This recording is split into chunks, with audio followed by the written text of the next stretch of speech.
좋아요, 구독. 다음은 그래도 우리 여미사님 모셨는데 아까 말씀하셨던 뭐 구조적 성장주와 함께 그래도 지금 이 시점에서는 그래도 대한민국의 한 축 반도체가 뭔가 살아날 듯 말 듯한 분위기입니다. 반도체에 대해서는 여미사님, 네. 연반 이거 아닌데 예. 여미사님의 반도체에 대한 뷰 그리고 또 지금 시장에서 그나마 사이클 바닥 찍고 좀 돌아가려고 하는 분위기이기 때문에 네. 이와 관련된 또 얘기를 좀 들려주시죠. 근데 이게 지금 시장이 이제 반도체도 되게 어려운 게 뭐냐면 네, 매크로가 전혀 안 도와줘요. 맞습니다. 예. 네, 그러니까 네. 뭐냐면 펀더멘털을 말씀드리면요. 네, 펀더멘털을 보면 반도체는 그냥 사야 돼요, 사실은. 그렇죠. 펀더멘털 상으로. 네, 왜냐하면 업황 바닥에서 돌렸잖아요, 이미. 네, 이미 돌렸고 뭐 하이닉스 실적 발표 때도 얘기가 나왔고. 네. 그다음에 실제 지금 디램가 올라가잖아요. 네, 그렇습니다. 올라가고. 근데 살짝 멈춰 있더라고요. 네. 네. 그리고 재고도 줄기 시작했고. 네. 그리고 지금 메모리 업체들의 지금 전략은 뭐냐면 안 돼? 업황 안 돌아가면 더 줄이겠다는 거예요. 감사하죠. 무조건 예.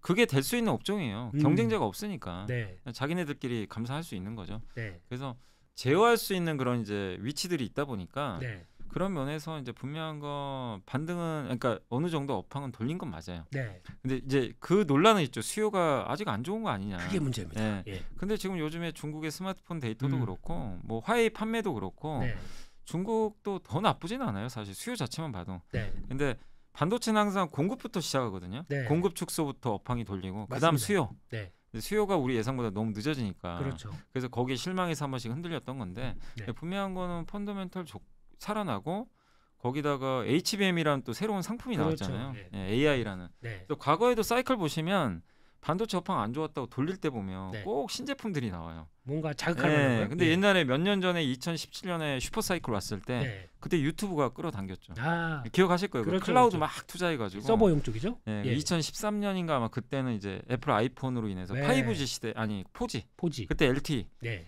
열리면서 그 스마트폰이 완전 바뀌어버렸잖아요. 그 저기 LPDDR4. 예, 맞아요. 그러면서 새 시대가 한번 열렸고. 예, 예. 근데 그때도 그 1년 전이 무슨 일이 있었냐면 일본의 LP다가 망했던 때 맞습니다, 맞습니다. 최악일 때였어요, 사실. 음, 근데 그 후로 신제품, 그러니까 지금 조건들은 비슷하거든요. 네, 그러니까 뭔가 큰 사이클의 조짐은 나오는데 네, 한 가지 다른 게 매크로가 지금 너무나 아, 안 좋아요. 그렇죠. 뭐냐면 반도체 주가에 가장 중요한 게 중에 하나가 금리입니다.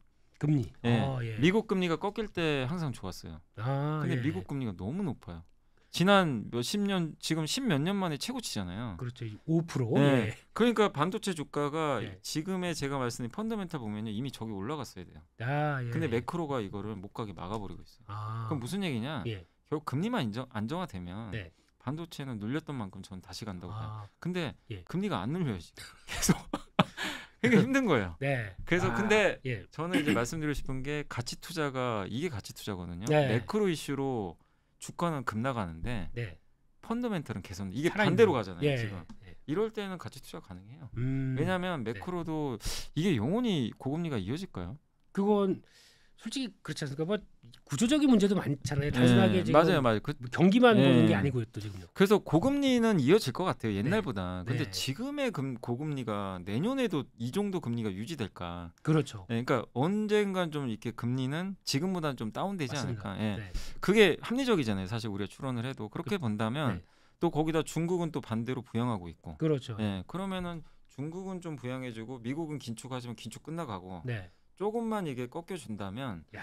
매크로도 네. 여기 지금 시점보다는 좀 나아지지 않을까. 그래서 저는 반도체는 어쨌든 지금 좀 힘들지만 뭐 네. 시장 전체가 안 좋으니까 음. 반도체가 1순위라고 생각하는 이유는 네. 이 이유 때문이에요. 제가 말씀드린. 그렇죠. 가장 중요한 건 펀더멘탈은 분명히 좋아지는 건 맞는데 맞습니다. 이게 지금 매크로가 너무 안 좋다 보니까 네. 주가 빠졌다. 그래서 오히려 기회 아닌가. 예. 그래서 저는 오히려 포트폴리오에 여러 업종들이 있겠지만 리밸런싱을 한다면 네. 뭐 일단 1순위는 1순위는 반도체로 좀 계속 더 집중을 해야 된다. 그럼 네. 아까 말씀하셨던 거 같이 연결시켜 보게 되면은 지금 포트폴리오 교체를 좀 적극적으로 하실 분이라면 예. 다 팔고 반도체 사라.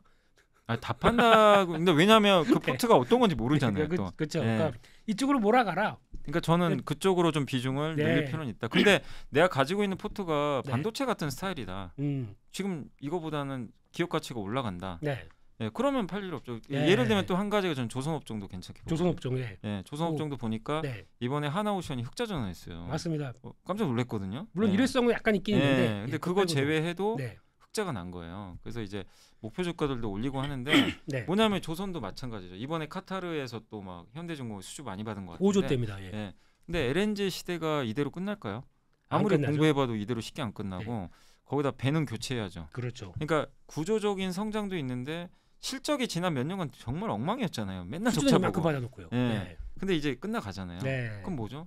구조적 성장에다가 이 실적 실적까지. 돌아오고. 예. 근데 주가는 급락했어요. 네. 이 아마 30% 이상 고점에서 빠졌을 거예요. 그렇습니다. 예, 조선주도 네. 한참 잘 가다가. 예. 그러니까 이것도 반도체랑 비슷한 거죠. 상황. 기회다. 예. 근데 예. 내가 조선주 갖고 있는데 조선주 팔아서 반도체 사는 건 별 아. 의미가 없다는 예. 거예요. 아니면 조선주만 이만큼 갖고 있는데 이거 조금 해서. 아 그런 건 그런 건 괜찮죠. 예, 괜찮다. 너무 예. 많으면. 그래서 예. 그러니까 하나의 예시를 든 거예요. 네. 혹시 내가 갖고 있는 업종이 이런 이거랑 좀 비슷한 거다. 근데 미래를 누가 알겠습니까만. 네. 그래서 우리가 맨날 리포트도 좀 보고 실적도 체크하고 전화도 해보고 하면서 네. 체크하는 거죠. 근데 그거에 이상이 없으면 이제 옮겨 가시란 얘기예요. 저는 이제 그렇게 해야만 된다고 보는 게 작년에 그 네. 급락장에서 포트폴리오 리밸런스 잘하신 분들은 네. 올해 상반기 성과가 사실 좋았죠. 좋았잖아요. 예, 예. 그러니까 그런 것처럼 지금만 보고 우리가 시장을 보면 그냥 네. 아무래요. 주식 다 파는 게 맞을 수도 있어요. 지금 그건- 당장만 보면 그렇죠. 지수만 보고 예. 떨고 있고 더 이럴 빠질 수밖에 것 없죠. 같고. 예. 예. 근데 어차피 지금 시점에서는 내년 보고 투자하는 거니까. 네. 예. 그래서 저는 오히려 좀 그런 게 뭘까? 네. 반도체나 조선업종 같은 게 뭐가 될까? 좀 계속 한번 찾는 시기 아닐까? 그렇게 좀 그렇습니다. 보고 있습니다. 그러면 지금 시점에서 또 이제 그런 거 예전에 이제 사이클과 같이 보게 되면 네. SK하이닉스도 그렇고 삼성전자도 그렇고 바닥 찍고 좀 올라가게 되면 뭐 거의 뭐 50% 이상 100% 낮다 주가가 올라가는 게요. 예. 그러면 그 중간에 소부장들이 또 역할을 소부장도 또 많이 상당히 역할을 해주죠. 예. 네, 그 중에서 또 요즘은 대세가 HBM, 예. 네, AI가 끌어온 새로운 혁명 이러면서 HBM 얘기가 상당히 많이 나오는데 예. 이럴 때 그러면 차라리 뭐 그 IDC라고 하는 삼성전자, SK하이닉스 빼고 이쪽도 좀 담아보는 거 어떨까요? 아니요, 저는 개인적으로 삼성전자나 하이닉스 특히 삼성이 더 괜찮다고 보고 삼성이 있어요. 더 낫다. 아 왜냐하면 하이닉스가 요즘엔 경쟁력이 더 좋아요. 네, 당연하죠. HBM은 앞서가니까. 맞습니다. 근데 그만큼 밸류가 비싸져 버렸어요. 아, 거의 역대 밸류 중에 최상단까지 와버렸어요. 그렇습니다. 13만 원 기준으로. 네, 그래서 이미 한번 찍어버렸기 때문에 네. HBM 모르는 것도 아니고. 네. 그래서 저는 오히려 지금은 투자한다면 삼성전자가 더 매력적이라고 봐요. 삼성전자는 못 올라갔어요 전혀. 그걸 쫓아갈 주가자- 테니까 예. 또. 예. 그래서 결국 메모리 삼성 같이 가거든요. 거의 예. 나중엔. 예. 그래서 저는 종합반도체 회사를 오히려 지금은 기회다 이렇게 좀 보고 있고 예. 그 다음에 지금 후공정이 올해 너무 좋았잖아요. 뭐 아우, 한미반도체 5배인가 6배 올랐을 거예요. 오늘도 안 빠집니다. 예. 네. 아니 급락장이도 안 빠져요. 예, 예. 근데 그만큼 대단하고 뭐 대주주까지도 그렇게 주식을 사버리니 그 자사주소가 제가 한미반도체를 작년도에 저는 한미반도체를 굉장히 좀 공부하면서 네. 좀 긍정적으로 봤던 게 네. 그때 업황 최악이었거든요. 맞습니다. 작년. 근데 그때 뭘 보면서 야 이 한미반도체는 좀 속으로 좀 그랬어요. 예. 이건 대레사다. 왜냐하면 주주 가치를 재고요. 예, 예. 자사주 소각을 매년 하는 거예요. 맞습니다. 야, 예. 이런 상황에서 무슨 자사주 소각까지 예산을 예. 친절하게 해주냐. 음. 근데 진짜 됐죠 회사가. 네. 그러니까 이제 그걸 보상을 저는 받았다고 생각하는데 다만 지금은 한미가 아무리 좋아도 네. 비싸요. 밸류는 비싸요. 네, 그러니까 예. 저는 아무리 좋아도 네. 비싸면 투자는 하면 안 된다고 생각해요. 네. 보유하신 분들의 영역이에요. 예. 저는 지금은 네. 아무리 그게 좋더라도. 그래서 지금 이제 와서 6배 올라간 기업을 HBM 좋으니까 난 또 사서 몇 배 더 수익 내겠다. 네. 이거는 네. 반대로 갔을 땐 데미지가 또 너무 크거든요. 그렇죠. 그래서 저는 지금은 HBM주 중에서 혹시 한번 찾아보셔가지고 못 오른 것도 있을 거예요. 한번 찾아보시고 네. 아니면 전공정은 지금 사실 왕따당 있잖아요. 거의 뭐 움직임이 예. 없습니다. 예. 그럼 차라리 내년 보면 전공정이 훨씬 편하죠. 네. 뭐 오른 게 없으니까. 네. 근데 업황 돌리면 어차피 삼성과 같이 가잖아요. 그렇죠. 그래서 저는 오히려 그런 쪽에서 한번 반도체에서 좀 못 오른 게 있다면 네. 한번 기회를 또 포착해 보는 것도 음. 좀 어떨까? 네. 그러니까 예. 이 지금이라면 이제 전공정 쪽으로 약간 네, 포인트를 맞추고 가격도 좀 같이 봐야 될 것 같아요. 가격도요. 예. 네. 어차피 이번에 실적 다 엉망으로 나오겠죠. 안 좋을 것 같아요. 그렇죠. 예. 엉망으로 나오는데 거기서 그래도 이제 같이 움직이게 된다 그러면 아마 좀 그 저희가 4대 천왕이라고 그러지 않습니까? 예. 전공정 뭐 저희가 다 아는 그 예. 회사들 그거 보게 되면 근데 전공정 중에서도요. 네. 되도록이면 그쪽이 좋긴 좋아요. 네. 그 선단공정이랑 선단공정. 예. 그 약간 증착 장비 네, 같은 거 맞습니다. 있잖아요. 예. ALD 증착 장비 이런 쪽이 사실 좀 좋긴 예, 한데 예.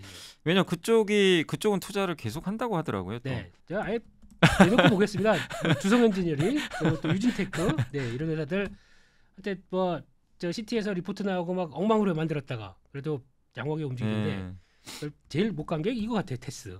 네, 거의 예. 그 자리 제자리. 근데 이런 건 이제 부담도 없죠 사실. 그렇죠. 크게. 예. 예. 그러니까 이런 쪽인데 또 원익 IPS가 있네요. 이런 것들 보면은 야. 근데 그냥 결국엔 이제 네. 이들이 주도주가 된다 꼭 그 얘기를 하는 건 아니고 못 결국엔 쫓아가요. 그렇죠, 그렇죠. 예, 업황이 돌리면 네, 어느 시점에서 다 쫓아가니까. 네. 네, 다만 지금 전공정에서는 증착 쪽이 가장 그래도 증착 쪽이 모멘텀이 좀 큰 것 같더라고요. 네. 그래서 그쪽을 한번 좀 네. 보는 것도 괜찮아 보입니다. 알겠습니다. 뭐 시가까지 갈래다가 여기서 멈추겠습니다. 네. 많아요. 그러니까 네. 반도체는 이게 공부해 보시면 네. 정말 끝도 없어요. 그렇습니다. 여기까지 해서 반도체 얘기들 좀 말씀드렸는데 항상 그렇죠. 안 좋을 때 공부해야죠. 네, 그래야 저희 실력도 늘고 시세 보고 있으면 뭐 합니까? 예. 공부 열심히 해서 또 다음 뭐 먹을 거 없나 이거 찾아가는 게 중요할 것 같은데. 네, 이게 참 네. 이 보면요 올해도 보시면 7월에 네. 그 생각은 저도 많이 들어요. 저도 이제 요즘 강연회 같은 걸 많이 가거든요. 하는데 네. 그런 얘기를 저도 좀 많이 해드려요. 예. 그러니까 차트를 딱 보면 네. 예를 들면 올해 7월이나 6월에 네. 뭐 로봇주나 2차 전지나 네. 어마어마했잖아요. 그렇죠. 근데 개인 투자 특히 처음 하신 분들이 그거 보고 안 살 수가 있을까? 솔직히 맞습니다. 그 생각은 좀 들어요. 또 그때는 다 그런 것만 문의해요. 예, 네. 문의하고 네. 근데 사면 또 가요. 아니 그냥 사도 그냥 올라가 일단. 그냥 한 며칠 후에 20% 수익 나 있어요. 네. 거기에 못 벌게요. 네. 그러니까 안 살 수가 없게 또 움직여요 사실은. 맞습니다. 근데 이번에 이제 급락장이 오고 나서 아마 특히 초보분들 그때 만약에 사신 분들은 손실이 크실 것 같긴 한데 네. 이게 제가 꼭 무조건 말씀드리고 싶은 게요. 그 너무 시세 좋을 때 막 좋다는 얘기 아마 6, 7월 경험해 보세요. 아마 그 떠올려 보세요. 네. 그때 그런 장이 앞으로도 수백 번 반복될 거예요. 맞습니다. 또 나와요. 네. 반드시 또 나오는데 네. 그럴 때 참을 수 있겠느냐 이거예요. 네. 그 훈련 하셔야 돼요. 그렇죠. 그래야 반드시 성공하는데 그게 어려워요, 솔직히. 근데 맞습니다. 그거 못하면 저는 주식으로 성공할 방법은 없다. 아니면 손절을 참아야 잘하든가. 근데 손절 못하니까 하는 그게 얘기예요. 문제죠. 못해요. 네. 그러니까 이게 전문적으로 김민수 대표님처럼 훈련 되신 분들은 내가 비싸게 사도 10배 오른 종목도요. 이게 하루 이렇게 봐가지고 아니면 잘라. 이게 되는데 네. 초보분들 못해요. 아 그러니까 진짜 못합니다. 네. 그래서 아예 저는 하지 마시라고 하는 거예요. 아예. 그냥. 네. 애초에 그러니까 막 이제 유명한 분들이 나오셔가지고 방송에서 이런 얘기 하잖아요. 네. 막 이렇게 해서 이게 올라간 기업도 뭐 달리는 말에 올라타서도 네. 수익 낼 수 있다. 그 아이 물론 맞는 말이에요. 그건 뭐 예. 달인이죠, 달인. 예. 근데 초보분은 따라하지 마시라는 얘기. 아, 예, 진짜 예. 낙마합니다. 맞습니다. 다 다쳐요. 네. 초보분들 왜냐하면 손절을 못해요. 그렇죠. 할 수가 없어요. 네. 그분들은 하거든요. 음. 그래서 저는 그 훈련이 자기가 될 때까지는 최소 5년은 해보셔야 돼요. 네. 그거 하려면 네. 그 전까지는 절대로 이렇게 오르는 종목, 막 신고가 나는 거 쫓아가는 거 안 하셨으면 좋겠어요. 그렇습니다. 근데 또 주변에서는 다 그 얘기밖에 안 하고 있고 예. 그게- 강세장에선 그 얘기만 하니까. 그렇죠. 예. 그거 아니면 안 될 것 같고 그러다 보니까 아니 그래도 막 또 관련주 이런 것도 네. 덜 오른 주 막 이런 거 하다 보니까 또 코 끌려 가는 거죠. 예. 네. 제가 제일 황당했던 기업이 제가 이거는 방송에서도 한번 얘기를 했던 건데 네. 그때 이제 막 포스코홀딩스나 네. 막 이 무거운 기업들이 하루에 막 10% 와, 급등한 적 예, 있죠. 예. 2차 전지, 리튬 이런 거 붙으면 날아가던 시절이 있었어요. 네. 근데 그때 LS가 상한가 간 거 기억나시죠? 네. 제가 그거 딱 보고요. 저는 네. 원래 LS를 긍정적으로 봤던 네. 사람이거든요. 옛날에 분석을 해보니까 네. 이 포트폴리오도 괜찮고 하는 사업도 해적 케이블에다가 야 근데 주가도 PBR도 몇 배 안 돼요. 네. 0.5배였나? 네. 근데 어쨌든 주가가 이제 천천히 움직였는데 네. 갑자기 어느 날 상한가를 간 거예요. 그래서 알아봤더니 네. 2차 전지랑 이제 엮인 거예요. 역겹고 예, 엮였고. 근데 물론 2차 전지 사업도 하잖아요. 네. 근데 그게 메인은 아닌데 네. 상한가 간 날 제가 사실 방송에서 얘기를 했어요. 이건 아니다. 이건 솔직히 너무 심한 거 아닌가요? 네. 이건 좀 조심하시기 바랍니다. 네. 얘기를 했거든요. 네. 근데 그날이 끝이었죠, 사실은. 근데 방금 말씀하신 게 맞아요. 네. 시장이 될 때는 네. 이게 주변주까지도 그렇죠. 다 당겨버려요. 그- 그럴 때 무조건 조심해야 되는데 맞습니다. 그게 안 되더라고요. 그래서 제가 또 상담을 받았거든요. 네. LS를 그때 올라갈 때 사신 분이 따라 사셨군요. 저한테 또 물어보셨어요. 네. 제가 그래가지고 제가 뭐라고 얘기를 못 하겠더라고요. 네. 아니 거기서 사면 안 되는데 네. 이제 물리신 거예요, 그분은. 네. 근데 그때가 아마 9만 원인가 할 때 예. 예, 지금 이제 8만 원까지 내려왔는데 네. 근데 그나마 LS는 이렇게 비싼 기업은 아니라서 그렇죠. 예, 근데도 비싸게 사니까 어떻게 됩니까? 이 그렇죠. 대가를 또 치르게 되잖아요. 더 후폭풍이 심한 게 예. LS 일렉트릭이라고 있지 않습니까? 예. 초전도체로 묶여가지고 아 맞아요. 네. 저도 그쪽에다가- 맞아요. 예. 아 저도 그 얘기하니까 생각나는 게 네. 반도체 중에 네. 한양인지 아시죠? 아, 한양인지. 예, 예. 예. 그 회사가 원래 되게 무거워요. 엄청 무거운 회사죠. 무겁고 근데 네. 인프라하는 회사고 근데 네. 저는 개인적으로 제가 공부를 해보고 막 실적도 보고 하니까 퍼 뭐 3배 예, 네 배. 예, 싸고 그리고 인프라 투자 앞으로 많이 할 것 같아가지고 네. 좀 개인적으로는 뭐 나쁘진 않겠다. 네. 그리고 잃을 게 별로 없어 보이더라고요. 예, 예. 근데 어느 날 상한가가 알고 봤더니 예. 초전조체. 맞습니다. 제가 웬만하면 사세요 파세요 안 하는데 네. 그날은 솔직히 그랬어요. 그 한양 올라온- ENG가 2만 원 간 날이었어요. 네. 이건 진짜 아닙니다. 이건 아닙니다. 그냥 아닌자가 얘기하고. 팥이라는 네, 얘기군요. 사실은 예. 약간 네. 근데 직접 얘기 못 하니까 네. 이건 솔직히 너무한 거 아닌가요? 예. 예? 이거 한양 ENG 이러다 나중에 망가질 것 같다고 전 걱정된다. 오히려, 근데 예. 실제로 망가져 버렸어요. 그렇죠. 완전히 네. 안 하니만 못한 결과가 지금 나와 버렸어요. 그렇죠. 그게 그러니까 또 예. 매도하는 것 중에 또 하나가 이제 네. 방금 생각난 건데 그거예요. 올라가는데 예. 테마로 올라갈 때가 있어요. 방금 아까 그렇죠. 초전도체 네. 그냥 무조건 파셔야 돼요. 음. D도 보지 마세요. 그거는. 그러니까 내 투자 아이디어가 아닌데 테마 엮여서 어떤 올라갔다는 테마로 거. 그냥 내가 생각하는 이 아이디어가 아니거든요. 네. 그 초전조체는 전혀 생각 못하는 아이디어잖아요. 네. 아니면 내가 갖고 있는 건데 어디 뭐 수급에 엮여서 올라가거나 네. 갑자기 급등할 때 음. 이럴 때 그냥 정리해 버리셔야 돼요. 맞습니다. 아니면은 어느 날 갑자기 뭐 상한가나 한 20% 올랐는데 네. 예를 들면 실적으로 갔어요. 예. 그거는 굳이 뭐 그렇게 막 급할 그쵸. 필요 없는데 아니 아무리 찾아봐도 안 나와요. 아무리 뭐 회사에 전화해도 회사도 모르고. 정치 테마가 또 그렇습니다. 네, 그러면 예. 그것도 파는 게 좋아요. 네, 되도록이면. 알겠습니다. 네. 그렇습니다. 거기까지 해서 또 반도체와 관련된 주변 얘기를 해보았었는데요.